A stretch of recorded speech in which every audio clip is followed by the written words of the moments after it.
Before you listen, please subscribe, so you never miss out another beautiful story. Thank you. The Enchanted Meeting. In the small mist-covered village of Eldergrove, 16-year-old Alara often found herself lost in dreams of adventure and romance, far removed from the mundane routines of her life. Eldergrove, with its cobblestone streets and ivy-clad cottages, seemed frozen in time, a place where every shadow whispered secrets of an ancient past.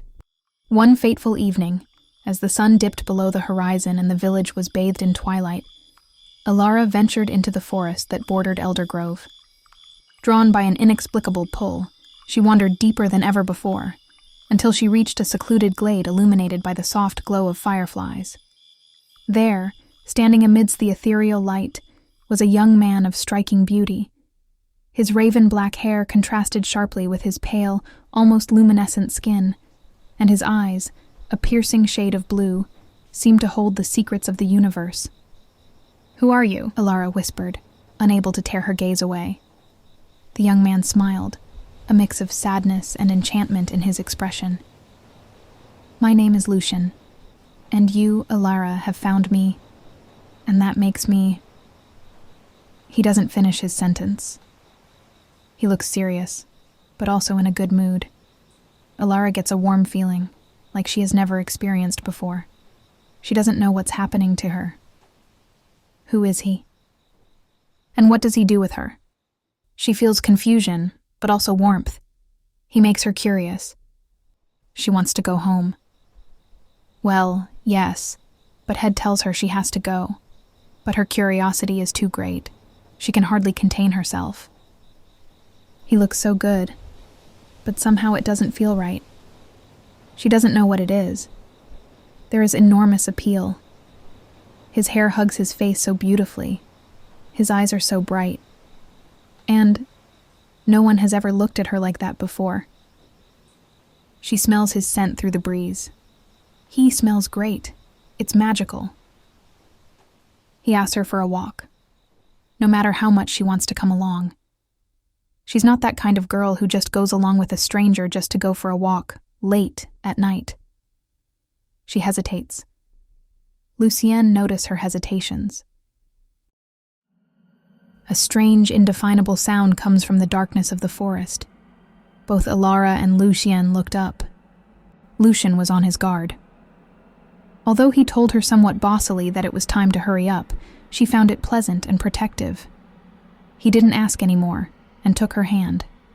She was shocked, and yet she found this very pleasant. Again, she felt warmth flowing through her entire body. She had no idea where he was leading her. Every now and then during this special walk, she glanced at his well-heeled body, and every now and then, their eyes met. She quickly turned away again. She almost drowned in his bright, icy blue eyes. "So I think you should be here now," Lucienne said. She looked surprised. He had brought her home. Huh? How could he know where she lived? She wanted to thank him, but he was suddenly gone. She could still feel the warmth glowing from his hand in hers. What just happened to me? She asked herself. She was completely confused and left with many questions. She decided to go inside. Her parents were not at home that evening and night. They had a little holiday with friends. She crawled into bed and couldn't stop trying to find answers to her questions. Especially the question, why was he suddenly in such a hurry? Did he know what that strange, ominous sound was? He didn't say anything about it in the woods, but she was left with so many questions. Finally, she fell into a deep sleep. Every other night, she dreamed vividly about other worlds. The next morning, she woke up rested. She was still thinking about Lucian, and she was particularly cheerful this morning, despite the fact that she knew nothing about who he was and his intentions. She went through the day humming and whistling. She seems in love. She has a lot to do today. She wants to have the house tidy before her parents return. After all, that's what she promised. And of course they shouldn't find out about her nightly excursion. She started with her household chores, She noted that supplies were low. No cleaning products in the house. Oh no. And she still has so much to do. She was convinced that there was enough. Strange. Well, okay, let's go, she said to herself. She decides to go to the village. Musing and wandering a bit, she walks towards the village. The village feels off. A bit mysterious. People seem to move them faster and more fleetingly. There are few conversations on the street, and there are hardly any children outside. She also sees that not all shops are open. She gets confused. Am I dreaming? What happened here? Once at the supermarket, which by God's grace was open, she smelled a familiar scent. She felt warmth. Felt completely relaxed, which is quite strange, because the atmosphere in the village was anything but relaxed. Time seemed to stand still. Her whole body was on fire. Hello? Hello, young lady. Can I help you? The supermarket employee asked. She was shocked, and shame colored her cheeks. Oh, sorry. Yes, please. My groceries. She put her groceries on the counter and paid. Her curiosity was big. She was eager to know what had happened. Something is clearly wrong. She asked the employee why it was so quiet in the village. The employee looked concerned. Before he could answer her, the situation was completely interrupted. By yes, she knew. She could already smell him. Lucien. Hello. Alara, let me help you with your bags. I'm sure you're not going to carry it all alone. Where is your car? Car? She repeats. I love walking. Lucien looks surprised and loving. You're making it difficult for yourself, Alara. And he picks up her bags and walks to the door. Again, that smell. She almost can't stand it. In a good way, she thinks. They walk to her house, and somehow she didn't dare to ask the question. But she is still just as curious. She was just interrupted by Lucien during her question about the village to the store employee. She's almost certain Lucien knows more about it. Lucien talks and talks, but it's not really about anything, as if he wants to distract her. She doesn't get the chance to take over the conversation. She lets it. Once again, they are at her house. Lucien was, of course, afraid that the question would come. Alara started talking, and before she could finish her sentence, he kissed her on the forehead. She almost fell over from relief and excitement. At the same time, she stood in turmoil with her eyes closed, with her body in ecstasy. She opened her eyes, and completely startled, she looked up. Her parents stood there. Lucien was nowhere to be seen. Honey, what are you doing here? Are you okay? Her mother asked, completely confused and acting like nothing happened. She stammered, Yes, I am okay. Elena, darling, you bought so much. Elena was disappointed because they are back much earlier than expected, and the house is not clean yet. Her parents were busy unpacking their things.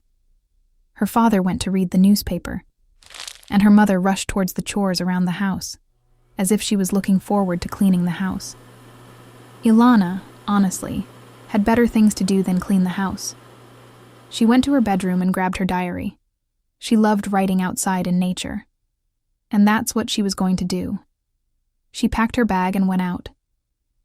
She walked towards the forest, as if she knew Lucien would be there. But the deeper she got towards the forest, she felt an energy pressing against her body. More and more resistance. She had never felt this before. No matter how much she wanted it, she couldn't get any further. What is this? The forest didn't want her there. She wasn't allowed in. She decided to go back home. After all, she couldn't go there anyway. No matter how stubborn she is, there was a great force literally pushing her back. Once again surprised and questioning, she walked back. As she walked back, the atmosphere became more grim and dark. It wasn't like this earlier this morning. She got scared, and she doesn't get that easily. She is usually somewhat nonchalant and she is known for being somewhat cold and even distant. She starts running, her heart pounding in her throat. Not just from running, she feels fear. She gets out of breath and starts crying. She always lives so protected, relaxed, and hardly anything happens in her life. But since yesterday, she can no longer go through life flawlessly. Clearly, something has changed. She knows that she has to do something with it. The meeting with Lucian, the events in the village, not knowing what is going on, that uncomfortable feeling, and then the forest, which seemed to respond to her. Did it want to protect her? And where is Lucian is also one of her thoughts. Thoughts race through her head. She feels her heart pounding even harder in her throat and chest. She becomes dizzy. Her tongue starts to tingle. Her skin turns white and clammy. The world disappears from her. She falls unconscious. She lies on the cold ground on the round of bony stones.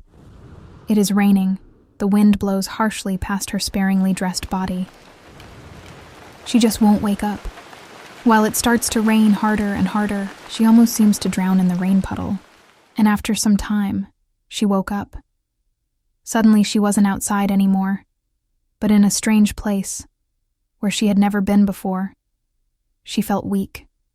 She looked around, and felt something familiar. There was that smell again. And yes, she looked to her right, where the smell seemed to be coming from, and she saw the dark hair and those icy bright blue eyes. She feels warmth. It also feels cozy and loving. At the same time, she wondered what had happened. Why wasn't she allowed into the forest? Nature has never communicated with her in this way. And how could Lucian take her with him? He really told her that he didn't have a car, during the chit-chat from the store to home earlier that day. She was weak and fell asleep. Once again she woke up. It was now a day later. Her mother was standing by her bedside with a doctor. He had examined her while she slept, and discovered an iron deficiency in her blood. "So, young lady," said the doctor, "it's time to take good care of yourself." And he left her room, and the house. She asked her mother what happened. She was sure she woke up earlier at Lucian's. Or was it a dream? Had she really been in the forest? Again, so many questions. Honey and her mother start talking. There was a strikingly handsome young man, dark hair and bright blue eyes, standing in front of the door with you in his arms. Her mother asked Elena if she knew him. No, she shook her head. "I'll get you some tea, and some chickpeas to strengthen yourself." And her mother walked out of the room. She heard her footsteps fade away on the stairs. Days passed. Ilana became more and more herself. No one talked about what happened. She went out again, and she dared to go to the forest again, although everything seemed to be pretty normal again. There was still someone that kept haunting her mind. One day the doorbell rang. Her mother walks to the door, and Elena was reading her book unsuspectingly. And suddenly she smelled that scent she hadn't smelled in a while. It can't be true, she thought. And there he stood. "Lucian," he asked, "are you going to have a picnic in the forest?" Her mother looked at her encouragingly, and back into her nonchalant attitude. She said slightly disinterestedly, "Okay." She stood up, grabbed her coat and shoes. She saw that Lucian was carrying a large picnic basket. To be honest, she was a bit hungry, and inside her heart jumped with joy and enthusiasm.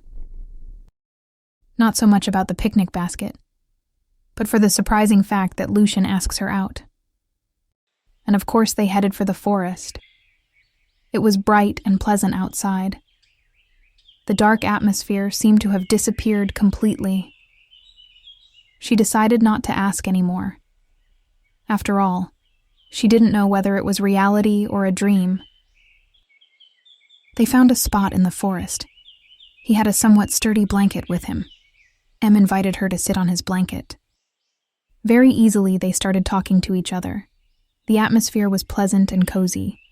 Lucien kept trying to crawl a little closer to her. She certainly knew that. It got dark, and they had a lot of fun together. She felt butterflies in her stomach, and he was clearly very impressed with her too. She didn't want to be away from him anymore, but unfortunately, he suggested to walk back home together. She packed the picnic basket again. They folded the blanket together, looked at each other laughing and flirtatious. Giggling and playfully, they were clumsily folding the blanket. Lucien deliberately pulled hard on the blanket. He more or less deliberately pulled Alara towards him. She bumped into his chest. His scent had never been so intense. She felt dizzy. He grabbed her face and looked at her intently and longingly. She almost fainted from desire and excitement. They both experienced such intense feelings. Alana purses her lips longingly. Finally, they were going to kiss. She feels his warm breath against her lips, and just like that, Lucien turns away from her uncomfortably. Somewhat clumsy and embarrassingly, Elena steps away and grabs her coat. "Come," she says.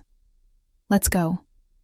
She didn't want to ruin the nice atmosphere that was there before, as if the almost kiss hadn't happened. They walked home. This time she didn't dare take his hand, afraid of rejection. Again, she had so many questions. Why is he asking me out? He almost wanted to kiss me. And then he turns away. Why?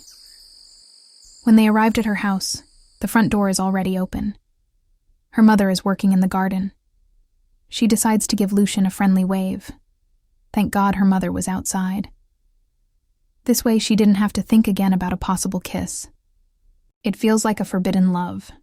Despite that, from that night on, Alara and Lucien met in the glade whenever they could, sharing stories and dreams. As weeks turned into months, their bond deepened, and Alara found herself falling hopelessly in love with Lucien. During their encounters, the memory of the almost kiss regularly returns. He is clearly very fond of her. He is also careful with her. There was always a lingering sense of mystery about him, a feeling that he was not entirely of this world. One night, as they lay beneath the ancient oak tree, the air around them felt charged with an electric tension. The fireflies glowed brighter, casting a soft, magical light over the glade. Lucien's hand brushed against Alara's, sending a shiver down her spine. She turned to look at him, her heart pounding in her chest. "Alara," he whispered, his voice like velvet. "There is something you must know. I am not human." Alara's heart skipped a beat. "What do you mean?" she asked, fear and curiosity warring within her. Lucien's eyes, intense and filled with longing, held her gaze. "I am a fairy," he confessed. "A being of magic and shadow, bound to this realm by forces beyond my control. Our love is forbidden, for I am not meant to exist in the human world." Ilara's mind reeled, but her love for Lucien was stronger than her fear. So this is what she felt all along. This was his big secret. So it wasn't a dream after all? The strange atmosphere months ago in the village, and the forest that had pushed her back. "I don't care what you are," she said fiercely. "I love you, Lucien, and nothing can change that." With those words, Lucien closed the distance between them, his lips capturing hers in a passionate kiss. Alara felt as if the world had melted away, leaving only the two of them entwined in a moment of pure, unbridled desire. His kiss was unlike anything she had ever experienced, intense, consuming, and filled with a deep, aching need. Lucien's hands roamed over her body, caressing her skin with a tenderness that belied the hunger in his touch. Alara responded in kind, her fingers tangling in his raven-black hair, pulling him closer. She could feel the heat of his body against hers, the rhythm of his heartbeat matching her own. As their kisses grew more fervent, Lucien gently laid Alara down on the soft grass. The scent of earth and wildflowers surrounded them, heightening their senses. He traced a line of kisses down her neck, his breath hot against her skin, sending waves of pleasure coursing through her. Ilara's hands explored Lucien's body, feeling the hard planes of his chest and the taut muscles of his back. Every touch ignited a fire within her, a burning need that only he could quench. She arched against him, a soft moan escaping her lips as his hands moved lower, caressing her with a skill that made her body sing. Their lovemaking was both tender and wild, a dance of passion and longing that left them breathless and trembling in each other's arms. Ilara felt as if she had been transported to another world, one where nothing existed but the two of them and the love they shared. As they lay entwined beneath the ancient oak, the stars above them seemed to shine brighter, as if celebrating their union. Lucien held Ilara close, his breath warm against her ear. "Ilara," he murmured. "I will love you forever, no matter what happens." Ilara smiled, her heart full to bursting. "And I will love you, Lucien, forever and always." In that enchanted glade, their love seemed invincible, a force of nature that could withstand any obstacle. But even as they basked in the afterglow of their passion, the shadows around them whispered of the dangers that lay ahead, of the dark forces that would seek to tear them apart. Their love was forbidden, but it was also powerful, a beacon of light in the encroaching darkness. And no matter what challenges they faced, Ilara and Lucien knew that their bond would endure, transcending the boundaries of their worlds. Was it their fate? Did the forest wanted her gone so Lucien could find her, that day when she lay unconscious on the ground? Their love, though powerful, was fraught with danger. Eldergrove was not just a quaint village. It was a nexus of mystical energies that attracted creatures from the fairy realm and beyond. As Lucien and Ilara's bond grew, so did the attention of darker forces. Nightmares plagued Ilara, visions of shadowy figures and menacing beasts that left her waking in a cold sweat, heart pounding with unspoken fears. One evening, as Ilara walked home through the village after another secret rendezvous with Lucien, the air felt heavier, laden with an unseen menace. The usual comforting sounds of the village, crickets chirping, leaves rustling, were eerily absent. She quickened her pace, glancing over her shoulder, feeling eyes on her that she couldn't see. The moonlight barely penetrated the dense canopy of the trees as Ilara entered the forest path that led to her home. Suddenly, the oppressive silence was shattered by a low, guttural growl. Ilara froze, her breath hitching in her throat. Emerging from the shadows was a creature of nightmares, an enormous wolf with fur as black as midnight and eyes that burned like embers. Its gaze locked onto Ilara, lips curling back to reveal razor-sharp fangs. Panic surged through her veins, but before she could react, the wolf lunged. She stumbled backward, terror seizing her limbs. In a blur of motion, Lucien appeared, his form shimmering with an ethereal light that cast the forest in a surreal glow. He wielded a blade that seemed forged from moonlight itself, its edge gleaming with a cold, deadly light. Lucien's expression was fierce, a stark contrast to the gentle lover Ilara knew. "Stay back," Lucien commanded, his voice resonating with an authority that sent shivers down Ilara's spine. The wolf hesitated, snarling at this new threat. With a roar, Lucien charged, his blade slicing through the air with lethal precision. The two clashed in a furious exchange, the wolf's claws and fangs meeting Lucien's swift, powerful strikes. The forest seemed to hold its breath, the very trees trembling with the force of their battle. Ilara watched in helpless horror as Lucien fought with a ferocity she had never seen. Every move was calculated, every strike driven by a desperate need to protect her. Despite his skill, the wolf was relentless, its eyes glowing with an unnatural intelligence. A piercing howl echoed through the night as Lucien landed a devastating blow, his blade cutting deep into the wolf's flank. The creature staggered, a look of malevolent fury in its eyes. With one final, hate-filled snarl, it turned and disappeared into the shadows, leaving a trail of dark, shimmering blood. Lucian stood panting, his chest heaving with exertion. Ethereal light surrounding him dimmed as he sheathed his blade, turning to Alara with a mix of relief and fear in his eyes. He rushed to her side, gently cradling her face in his hands. "Alara," Are you hurt? he asked, his voice trembling with concern. Alara shook her head, still reeling from the encounter. "No, I'm okay. But what was that thing?" Lucian's expression darkened. "A creature from the Dark Court. Our love has drawn their attention, and they will stop at nothing to break us apart." Alara felt a chill run through her. The reality of their situation crashed down on her with brutal clarity.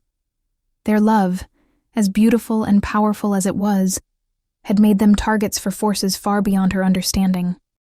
"We can't let them win," she said, her voice steeling with resolve. "We have to fight back." Lucien nodded, his eyes filled with determination.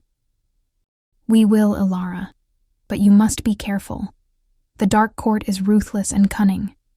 They will exploit any weakness they find." Together they walked through the forest, every rustle and shadow now a potential threat. The once familiar path home felt longer, the darkness pressing in around them. As they emerged from the trees into the safety of the village, Lucian paused, taking Alara's hand in his. "No matter what happens," he said, his voice firm and unwavering, "I will protect you. Our love is stronger than any darkness."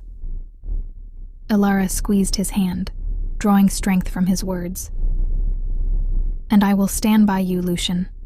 Together, we will face whatever comes our way." As they parted ways, a sense of foreboding lingered in the air.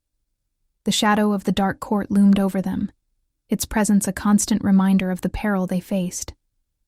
But Alara and Lucian's love burned brighter, a beacon of hope and defiance against the encroaching darkness. Despite the threats, Alara and Lucian continued to meet, their love only growing stronger. But the pressures of their forbidden romance began to take their toll. The villagers, noticing Alara's frequent absences and distracted demeanor, grew suspicious. Her parents, worried for her safety, forbade her from leaving the house after dark. One stormy night, Alara defied her parents' orders and ran to the glade to meet Lucian. But when she arrived, she found him engaged in a fierce battle with a horde of grotesque creatures. She watched in horror as Lucian was overwhelmed, his strength failing against the relentless assault. Desperate to save him, Alara reached out with all her might, feeling a surge of power unlike anything she had ever known. The creatures recoiled, but so did Lucian. His eyes widened in shock as he realized what had happened.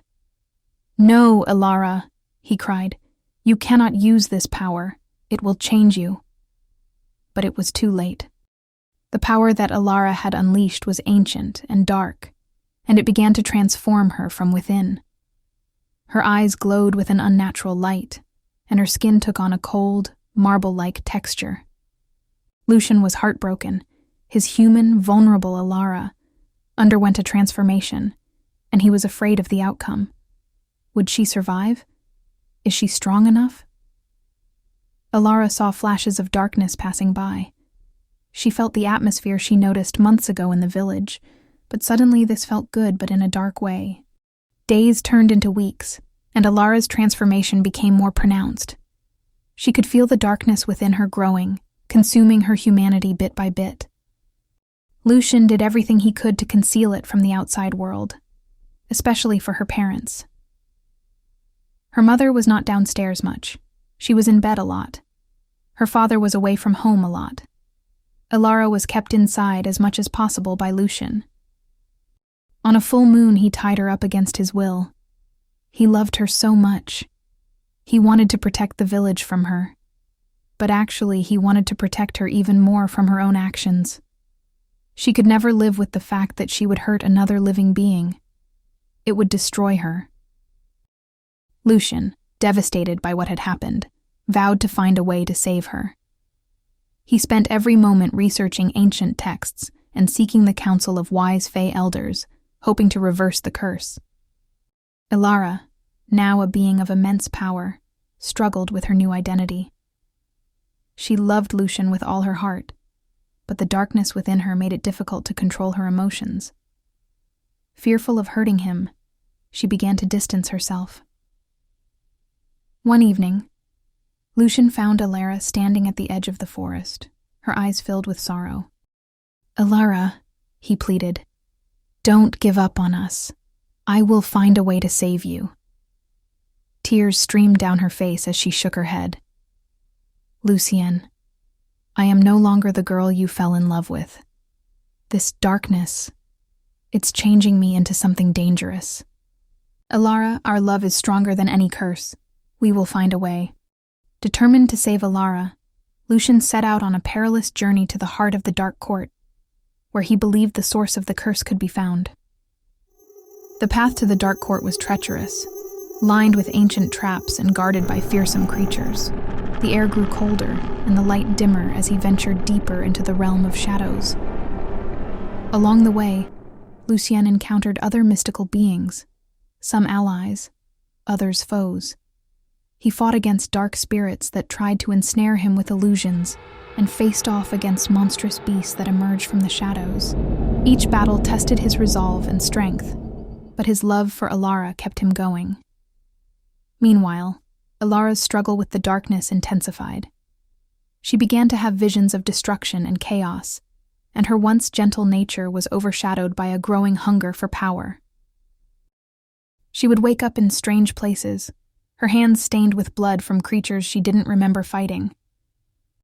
Fearful of hurting Lucian, she began to distance herself, isolating in a desperate attempt to control the darkness within. One night, as a storm raged outside, Ilara's visions grew unbearable. She saw herself as a harbinger of doom, laying waste to Eldergrove and all she held dear. Desperate, she ran into the forest, the rain mixing with her tears as she sought solace in the one place that still felt safe, the glade where she and Lucien had first met. Lucian finally reached the Dark Court, a place of unimaginable darkness and twisted beauty. The court's halls were filled with shadowy figures, their eyes glinting with malice and curiosity. At the center of it all stood the Queen of Shadows, a being of immense power who seemed to radiate darkness itself. "Why have you come, Fey Prince?" the Queen asked, her voice echoing through the chamber like a haunting melody. "I have come to break the curse on the one I love," Lucian declared, his voice steady despite the fear gnawing at his heart. The Queen smiled, a cruel and knowing expression. "Love, such a fragile thing. And yet, it has brought you here. The curse can only be broken by an act of true love's sacrifice. Are you willing to give up your life to save her?" Lucian's heart pounded in his chest, but his resolve never wavered. "Yes, I would give anything for her." The Queen's laughter echoed through the hall, a sound both beautiful and terrifying. "Very well. The choice is yours." The ultimate act of love Lucian returned to Eldergrove, his heart heavy with the knowledge of what he must do. He found Ilara in the glade, the storm still raging around them.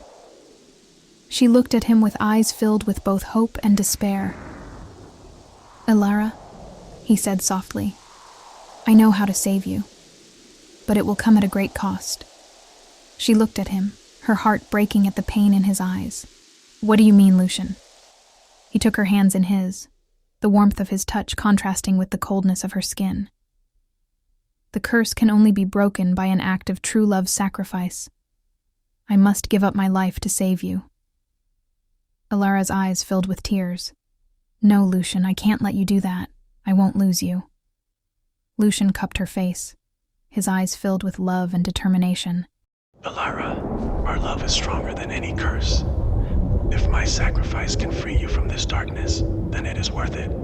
I would give anything for you.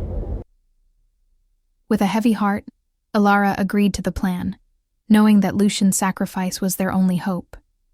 They performed the ritual in the glade, the storm's fury adding to the intensity of the moment. As the spell reached its climax, Lucian's life force flowed into Alara, purging the darkness from her soul. Alara felt the coldness leave her body, replaced by warmth and light. Her transformation reversed, and she was once again the girl Lucian had fallen in love with. But as the darkness fled, Lucian's strength waned, and he collapsed to the ground. "Lucian," Alara cried, holding him in her arms. "Please don't leave me." He smiled weakly, his eyes filled with love. "I will always be with you, Alara. Our love is eternal." With those final words, Lucian's eyes closed, and his body became one with the glade, his essence forever intertwined with the magic of Eldergrove. Alara mourned Lucian's loss, but she also felt his presence within her, a comforting reminder of their unbreakable bond.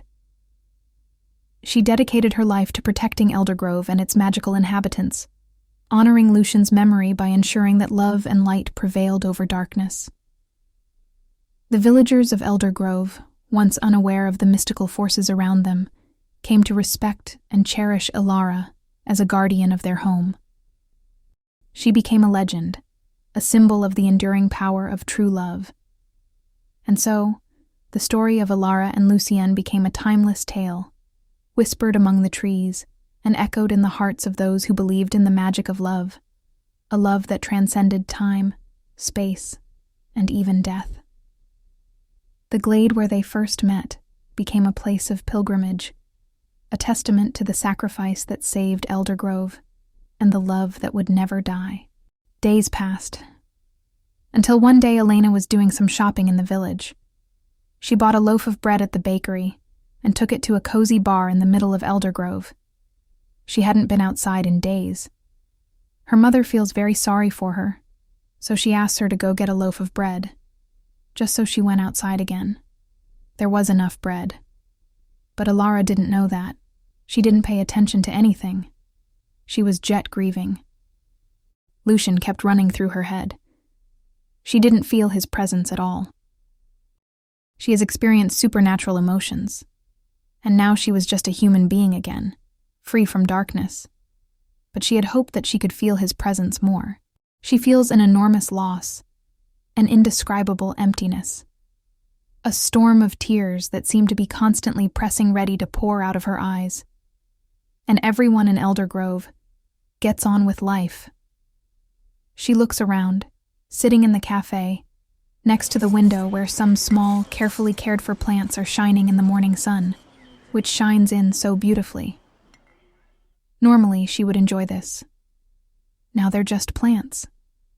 She sees people sitting together at tables, which feels very uncomfortable because how can I just continue living? Everything continues as usual, and said, take so much sorrow with him no day and night. She hasn't been dreaming for nights. She feels an empty life. She misses his love, his kisses, and his beautiful body against hers. She would like to stroke his hair again and look very deeply into his eyes. She feels lost, and she walks to the bar to pay for her drink, which she did not drink, by the way. She wanders around the village. She walked to a strange shop with all kinds of lamps, candles, and beautiful colored stones. There's a huge incense smell coming from that store. She's not allowed in there. Her parents raised her religiously, and she had to stay far away from believing in stones or pendulums or anything that pretends to be magical. But after all she's been through, what did her parents actually know about supernatural beings? The belief in God is so strong. They have been blind to her transformation. She didn't hesitate for a second and went inside. She saw an older man sitting there. He looked friendly. He picked up a book and started writing in it, looking straight at her. He started writing faster and faster and looked at him more and more intently, until he fell asleep, completely exhausted. Alara was completely amazed. What just happened? A young lady walked up. She came from behind the store. She tore the pages from the book that the man had just written. She poured the man some drink so he could catch his breath. She handed Alara the pages. "Hi, Alara. We knew you were coming. Read the pages carefully. But burn the pages once you know exactly what to do, and make sure nothing is left behind. Go!" Alara felt an energy she hadn't felt in days. She had no idea yet what was on the pages. She looked around and hurried home. She felt resistance. It was hard to run. Her condition was optimal. That was not the reason. It seemed like she wasn't allowed to read it. She was extremely curious, but knew she had to protect the pages. She couldn't start reading until she got home. Finally, she saw the front door. She stormed in, walked to her room, and started reading. As she started reading, the wind started blowing hard. She quickly closed the window. It was getting restless outside. Once again, there was a dark energy present. It was written cryptically. She had trouble with what it said, but she was in a hurry. Suddenly, she saw it. This letter it was. Lucian. He communicates through the man from the store. Alara knew what she had to do. Could this be a chance to see him again? She needed 3 things: wood from the old oak tree, water from the stream, and a hair of Lucian. How on earth did she even get one of Lucian's hairs? The doorbell rang. It was that girl from that strange store. She had a rock with her. Her mother opened the door and saw the girl standing with the stone. Alara came to the door. Her mother didn't eat it and had little energy to start talking about the stone. She walked back to her sofa. "Let me introduce myself," the girl said. "I'm Anne." "Hi, Anne. My name is Alara." Anne laughed softly. She already knew who Alara was. "The ritual you're about to perform. Do you remember it? My grandfather, the man who wrote it, instructed me to bring you this stone. It is a magic crystal, and there are very few of them. Alara, good luck, and hurry up. There is little time," said Anne, and she left. Alara knew she had to take action now. She went to the forest, visited the old oak tree, and took with her a glass bottle for water from the stream. That hair? No idea yet how she was going to find Lucian's hair. Before she left, she burned the pages, grabbed her bag, and walked to the woods. This time Biss seemed to encourage her. The road was easy to walk on, and sometimes she seemed to get a push in her back. She realizes that haste is required. She wept at the old oak tree, thinking of the beautiful, pure love she knew with Lucian. She tripped over a protruding tree root. She lay with her face on the bushy ground. She looked ahead and... no way. She saw a black hair the length of Lucian's hair, shiny and soft, yet strong and wonderfully scented. She cleaned it up and carefully put it in a paper tissue. Luckily, she had it in her jacket pocket. That night, there was a full moon, and the ritual had to be completed on Monday. She had to place a tear, a drop of her own blood, in a copper bowl, together with the things from the forest, and not to forget, and hair from Lucian. She had to place it in front of the window with her head towards the bowl. She moved her bed so she was positioned just right. She had hope. She fell asleep hopefully, dreamed about fairies and witches, and it was an intense dream. She saw the Queen of Darkness and many other beings. She saw Lucian pull away. He was chained up. She smelled his scent. He seemed so close. She felt the heat rise. Her grieving feeling made room for hope. The next day she woke up. She felt so intensely that she had to get up as quickly as possible. No idea why, but she went outside. She walked to the forest, there where she always met Lucian. Sat down there against the tree. She tried to meditate, as if she had gained so much faith and trust through the ritual and the dream, that she thought she could wish him back, alive on earth, by meditating. She sat there for an hour with her eyes closed, completely in contact with the forest, full of love and trust. Suddenly she smelled Lucian's scent. She opened her eyes, and there he stood, so strong, handsome and irresistible. Lucien couldn't contain himself. He was so delighted to see his great love again. They cried and kissed each other. They held each other so tightly. Electric waves rippled through both their bodies. Alara didn't understand it at all. "How is it possible?" she asked him. "How can you suddenly be with me, alive and unharmed?" Lucien had to catch his breath. Ilara, my love. The queen lied. She didn't kill me. She wanted me as a prisoner. I was in deep sleep for one day, but Orion was there. He's also a fairy. He helped me escape.